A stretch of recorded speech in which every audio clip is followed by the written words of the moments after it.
नमस्कार। महाराष्ट्र में, मध्य प्रदेश में और उससे कुछ दिन पहले तक तमिलनाडु में किसानों की हड़ताल चल रही थी। लेकिन आजकल किसान हमारे लिए उतने महत्वपूर्ण नहीं है, इम्पोर्टेंट नहीं है जैसे पहले कुछ साल पहले तक हुआ करते थे। लिहाजा मीडिया में ज़्यादा जगह नहीं मिली। The central government announced the drought relief fund.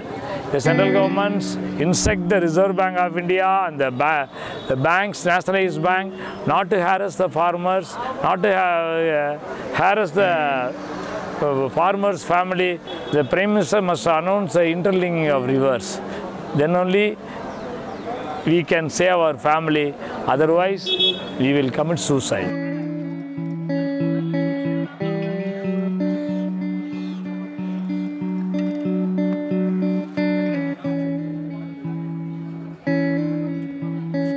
जो चीज़ खरीदता है मतलब शहर में खेती में काम आती है, वो चीज़ों के रेट बढ़ी गए। जो किसान पैदा करता है उसका मतलब रेट नहीं बढ़ा, इस करके खुदकशियाँ कर देगा। पिछले साल में 2 एकड़ डाला था, इस साल में 4 एकड़ डाले कि अब भाव मिलेगा, पैसा बढ़ेगा करके, पर उसका कोई लाभ नहीं मिला, उल्टा हानि हुई।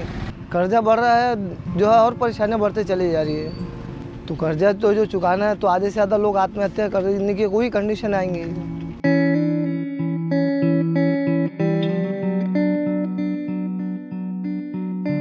स्ट्राइक इसके कारण है, करीबन 3-4 साल हो गए किसान को कोई अच्छा अपनी फसल जो पैदावार करता है उसको कोई अच्छा दाम नहीं मिल रहा है। इसके कारण सभी किसान यहाँ के महाराष्ट्र के कर्ज में डूबे हैं और बहुत ही आत्महत्या यहाँ हो रही है। सरकारां हुण पहला कुछ नहीं किया साडे लिए, सरकारां ने ना कोई सहायता ना कोई कर्ज माफ़ी बारे। फ्री बिजली देने की बजाय आप प्रैक्टिकली कुछ बताएं ना कि एमएसपी के बारे में बात करें। स्वामीनाथन रिपोर्ट जो कि लागत पर डिपेंड है उसको लागू करना पड़ेगा और बेशक कोई पार्टी जितने मर्जी लोगों के साथ वादे करे, किसान खुदकशियां नहीं रोकेंगे। महाराष्ट्र में किसानों की मांग ये है कि जो MS स्वामीनाथन कमेटी थी, जो नेशनल कमीशन ऑन फार्मर्स था जिसके चेयरमैन MS स्वामीनाथन थे, उनकी जो सिफारिशें हैं उनको लागू किया जाए और जो कर्जे हैं किसानों के वो माफ़ किए जाएं। मध्य प्रदेश में भी ऐसी ही मांग है। साथ में ये है कि मिनिमम सपोर्ट प्राइस जो होता है, जो सरकारें करती आई हैं कि जितनी भी लागत आई है आपको एक अपना प्रोडक्ट उगाने में उससे 50% ज़्यादा पर सरकार आपसे आपका माल ख़रीद लेगी। लेकिन 50% ज़्यादा में एक ये पॉइंट उठाया गया कि जो ज़मीन की कीमत है उसको कंप्यूट नहीं किया जाएगा। क्यों? क्योंकि किसान के पास ज़मीन उसके पुरखों की दी हुई है और आज ज़मीन की कीमत बहुत बढ़ गई है। लिहाजा अगर ज़मीन की कीमत का हिस्सा भी लगाया गया लागत में तो सरकार को बहुत ज़्यादा पैसा दिया जाएगा। महाराष्ट्र में मुख्यमंत्री देवेंद्र फडणवीस ने 30,000 करोड़ का एक लोन वेवर अनाउंस कर दिया है, उसका ऐलान कर दिया है, जिससे महाराष्ट्र की जो पूरे फाइनेंसेस हैं, जो पूरी माली हालत है, उस पर और ज़्यादा असर पड़ने की संभावना है क्योंकि 4 लाख करोड़ का कर्जा महाराष्ट्र पर है।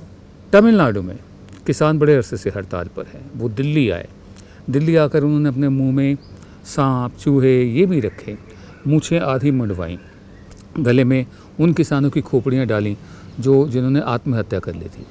फिर रायसीना हिल पर जाकर प्रधानमंत्री के दफ्तर के सामने जाकर नग्न प्रदर्शन भी करने की कोशिश की, लेकिन यहाँ कोई सुनवाई हुई नहीं। आखिरकार किसानों को लेकर समस्या क्या है? महाराष्ट्र और मध्य प्रदेश में जो फार्मर्स का एजिटेशन हो रहा है उसका रूट कॉज ये है कि फार्मर को इनपुट प्राइसेस उसकी जेब में आ नहीं रहे।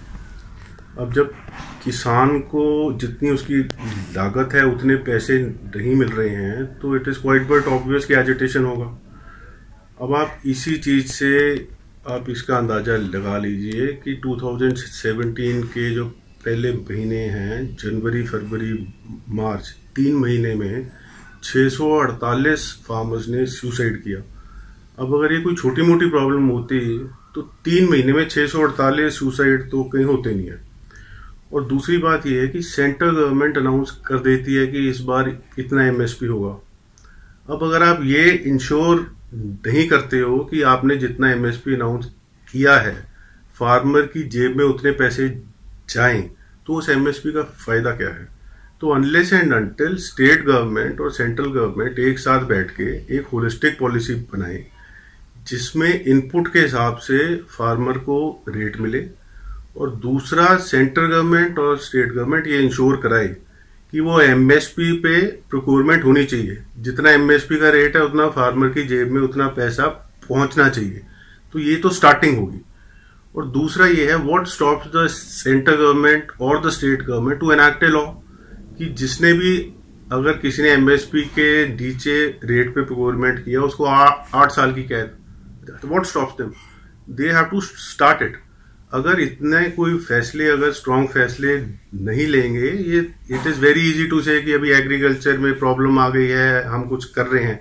Now it is high time कि स्टेट गवर्नमेंट और सेंट्रल गवर्नमेंट ये समझे कि it is a very huge problem और इसको उसी हिसाब से इसका इलाज किया जाए। एक ज़माना था जब किसानों को केंद्र में रखकर हिंदी फिल्में बना करती थी। मदर इंडिया एक उदाहरण है। मदर इंडिया के बाद हीरा मोती, हीरा मोती के बाद गोदान, गोदान के बाद उपकार, मेरे देश की धरती सोना उगले उगले हीरे मोती, जिसमें मूवी के फिल्म के केंद्र में किसान होता था। आज किसान मार्जिनलाइज्ड है।